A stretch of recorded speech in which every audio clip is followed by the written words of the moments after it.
सबसे आगे देवराज इंद्र आ रहे थे। सोचा हाथी पर बैठ के आ रहे हैं, सजे धजे हैं, यही दूल्हा होंगे। पूछा क्या आप दूल्हे राजा हैं? इंद्र ने कहा नहीं नहीं देवी, दूल्हे राजा तो पीछे आ रहे हैं, हम तो उनके सेवक हैं।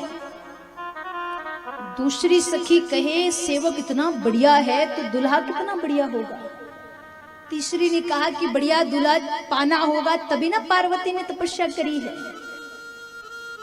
बारात थोड़ी आगे बढ़ी, ब्रह्मा जी दिखे, अरे ये हमारी पार्वती के ससुर जी होंगे। और थोड़ी बारात आगे बढ़ी, भगवान विष्णु सजे धजे, हाथों में मेहंदी, नील कमल की माला।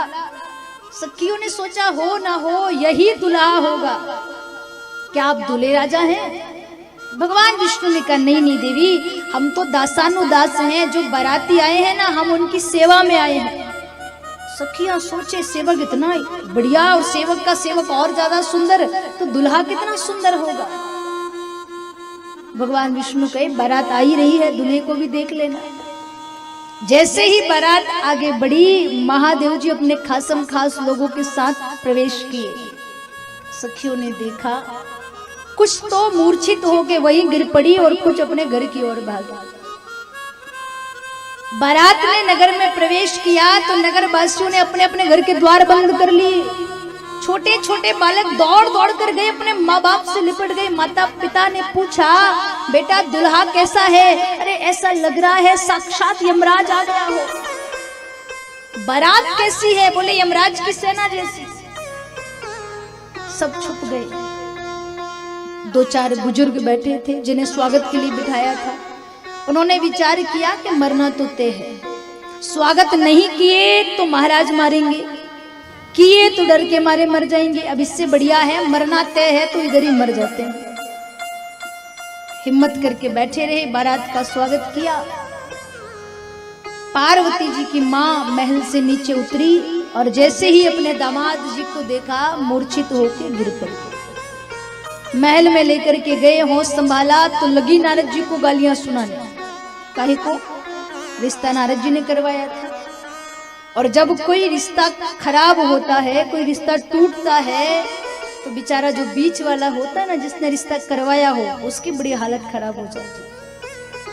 पहले तो नारद जी को खूब गालियां सुनाई, फिर कह रही है अपनी बिटिया को लेकर पहाड़ से कूद के मर जाऊं, नदी के जल में बह जाऊं, पर ऐसे जोगी के साथ ब्याह नहीं करूं। नारद जी ने समझाया माई तुम्हारी बिटिया पूर्व जन्म में सती थी, अब पार्वती बनकर आई है और इनकी तो कोटि जन्म की रगर है, ब्याह तो इन्हीं से करना पड़ेगा। महादेव जी ने सुंदर रूप धारण किया, स्वागत सम्मान हुआ, जनवासे में बारात को विश्राम कराया, बड़ा सुंदर विवाह मंडप बनाया, भगवान शिव पार्वती जी को बिठाया, बाराती गण बैठे। अब विवाह वेला आरंभ हुई तो पूछे भाई बारात में जो पंडित जी आए हैं वो कहाँ हैं? ब्याह होता है तो दो पंडित जी होते हैं, एक दुल्हन पक्ष के एक दूल्हा पक्ष के। देवता सोचे हम तो नहीं लाए पंडित जी। ब्रह्मा जी इशारा किए, बोले जो सबसे आखिरी में बैठे हैं ना लंबी चोटी वाले, वो हमारे ही पंडित, हम ही लेके आए हैं। कौन? नारद जी। नारद जी विचार किए, बसे बसाए घर तो खूब उजाड़े हैं, आज पहली बार किसी का घर बसाने का मौका मिला है। पहुंचे, संकल्प हुआ, वैदिक मंत्रों के द्वारा विवाह संपन्न हुआ, पानी ग्रहण संस्कार हुआ, कन्यादान हुआ। अब विवाह के बाद भोजन बेला आई तो सबसे पहले ब्राह्मणों को, संतों को भोजन कराया, उसके बाद देवताओं को भोजन कराया। अब आधी बारात ने भोजन कर लिया, आधी बारात बची है और आधे जो बाराती हैं वो बाबा के खासम खास हैं, तो बाबा उन्हें अच्छे से जानते हैं। तो महादेव जी ने अपने ससुर जी को कहा, बोले तुम्हारे अपने कोई रिश्तेदार आए हो तो उन्हें भोजन करवा दो, आधे बाराती बाद में भोजन करेंगे। महाराज हेमवंत को लगा मेरे दामाद जी को मेरी व्यवस्था पर संदेह हो रहा है।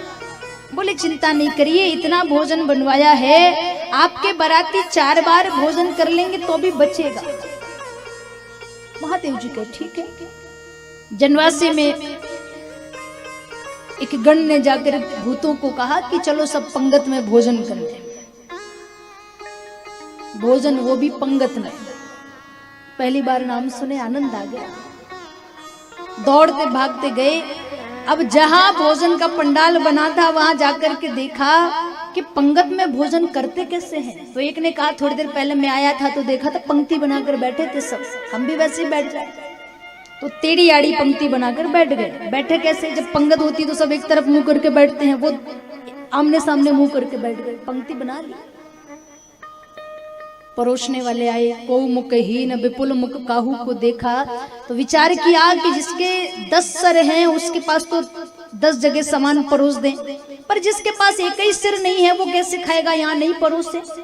तो आवाज आई वहां से जहां सर भी नहीं है, बोले हम तो कैसे भी खाएं, वो हमारी परेशानी, तुम परोसो तो सही। परोसिया भाग गया। फिर दोबारा महाराज ने भेजे तो परोसने लगे। सबसे पहले परोसे दोना पत्तल।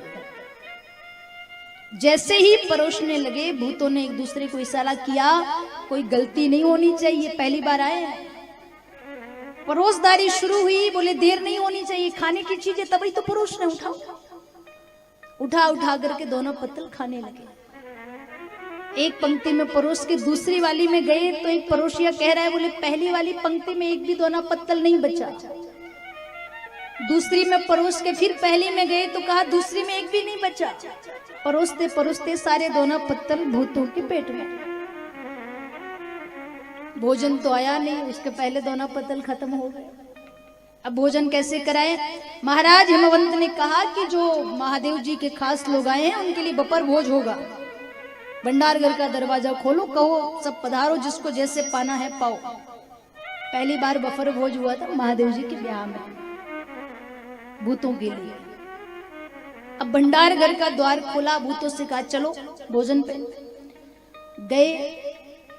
भोजन की तो बात छोड़ो, छोटे मोटे बर्तन, किसी में सलाद, किसी में अचार, किसी में चटनी, किसी में नमक रखा था।